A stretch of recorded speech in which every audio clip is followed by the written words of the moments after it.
Depuis 1995, j'ai défendu gratuitement plus de 1000 personnes. Et là, je ne compte pas la grève étudiante de 2012, ni les dossiers, les accusations de 2013 là, qui ont été portés en vertu du règlement P6 de la Ville de Montréal. Alors, je suis Denis Poitras, j'ai été reçu avocat en 1991 après avoir fait mon stage dans un bureau où on faisait du droit social. Et pendant mon stage, j'ai eu l'occasion de travailler sur un dossier qui s'appelait les campeurs de la paix pendant la crise d'Oka. C'est important que les gens fassent la lutte pour le droit à l'éducation, le droit des services publics gratuits, le droit à la santé, etc. Mais si on ne leur donne pas le droit à l'accès à la justice, il n'y a absolument aucun moyen pour faire respecter ces droits-là. Alors, ces droits-là deviennent souvent illusoires. Alors, dans un dossier de manifestants, on va se retrouver avec 2-3 dossiers. Les autres dossiers, on va les faire pro bono, c'est-à-dire gratuitement.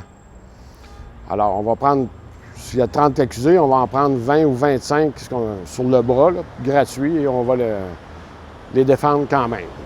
Mais ma situation économique faisait en sorte que, par exemple, quand je recevais 2000 $ dans un mois, je n'avais pas les moyens de payer les 250-260 $ de taxes ou TVQ qui étaient dus sur cette vente-là au gouvernement. C'est clair que l'ensemble de la répression policière qu'on regarde depuis quelques années fait en sorte que ça n'incite pas les gens à s'exprimer. Ça n'incite pas les gens à exercer leur droit constitutionnel, par exemple, qui est de manifester ou de s'exprimer librement. Denis Poitras est l'avocat, le confident, le père, l'ami, le soutien, qui m'a toujours soutenu et qui a toujours été l'avocat des pauvres et des plus démunis et surtout qui sont confrontés avec la justice. Il ne m'a jamais refusé un seul service, une seule consultation. Il ne m'a jamais réclamé même pas une cent. Le règlement P6 est un règlement qui est utilisé par le SPVM pour réprimer les manifestations de manière arbitraire, que ce soit par rapport à la question de l'itinéraire, du masque ou comme on a vu dans le cadre du 1er mai 2013, une manifestation qui est perçue comme pouvant simplement troubler la paix peut être réprimée par le SPVM sous ce règlement-là. Le processus de contestation constitutionnelle, c'est un processus qui est extrêmement long, compliqué et coûteux. Et naturellement, les manifestants en général n'ont pas les moyens de se payer des avocats dispendieux. Donc, c'est important d'avoir accès, dans la situation actuelle, à des avocats qui sont prêts à faire ce genre de travail-là pour peu. J'appuie Denis Poitras parce que la contestation constitutionnelle du règlement P6 est un enjeu important et que Denis est un des éléments clés de l'équipe pour assurer le succès dans ces démarches-là.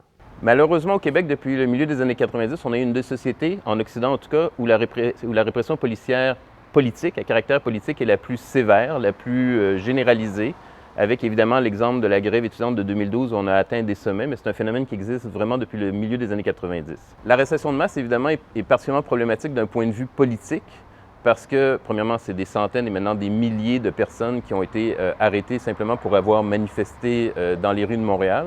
Et parce qu'en fait, entre vous et moi, quand vous êtes dans une manifestation, vous ne savez pas nécessairement si les gens qui l'organisent ont donné un itinéraire, s'ils ont négocié avec la police, qu'est-ce qui va se passer. Et on ne sait jamais exactement ce qui se passe dans une manifestation, partout dans la manifestation, mais l'arrestation de masse fait que tout le monde est coupable par association, simplement pour le fait d'avoir été dans l'encerclement. Donc là, on est dans un cas très clair de profilage politique, c'est-à-dire que les manifestants et manifestantes n'ont même pas eu le temps de manifester, ils n'ont rien fait en fait, et ils sont arrêtés simplement parce qu'a priori, on présume que c'est des gens dangereux.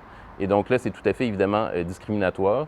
Et c'est dans des cas comme ça qu'on a besoin d'avocats comme Denis Poitras pour nous défendre. Et c'est pour ça que j'appuie la levée de fonds pour Denis Poitras. Choquée et révoltée de voir que M. Denis Poitras, qui a passé toutes ces années au service des citoyens, surtout des plus démunis, en s'oubliant lui-même, je crois que c'est à notre tour maintenant de pouvoir l'aider et de le soutenir. C'est clair pour moi qu'une des raisons pour lesquelles Denis Poitras ne s'est pas assez occupé de ses affaires, c'est que récemment, il s'est beaucoup occupé des nôtres.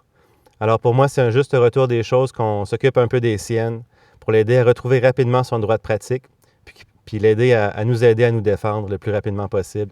Le